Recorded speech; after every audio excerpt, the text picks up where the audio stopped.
In today's video, I'm going to teach you how to make links open in a new tab or window in WordPress. This small but crucial skill can greatly enhance the navigation experience on your website, allowing your visitors to explore content without losing their place on the original page. We'll walk through this process step by step, so whether you're a WordPress newbie or a seasoned user, you'll find this guide easy to follow. First, open your preferred web browser and go to wordpress.com. If you're not already logged in, you'll need to do this to access your website settings. Look for the login button, which is prominently displayed on the WordPress homepage. Click on that to proceed to the login screen. Once you're on the login page, you'll see several options to access your WordPress account. You can log in using your existing credentials, but for the sake of simplicity, we'll use the Continue with Google option. Click on it.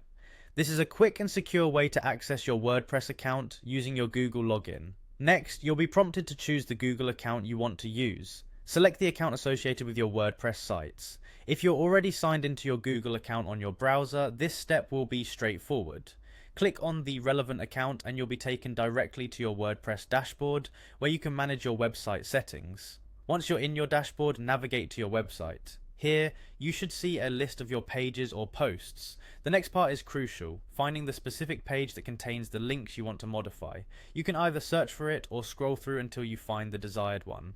Now, to open a specific link in a new tab or window, you'll need to hover over the link and press Ctrl on your keyboard while clicking on it. This simple action instructs the link to open in a new tab. It's a useful tip, especially for web editors who want to quickly review related content without navigating away from the current page.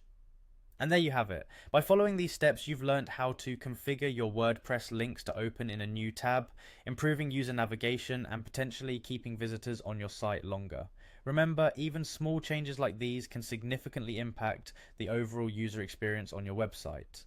I hope this guide has been helpful and you feel more confident managing your WordPress site. Stay tuned for more helpful tips and don't forget to like and subscribe for future content.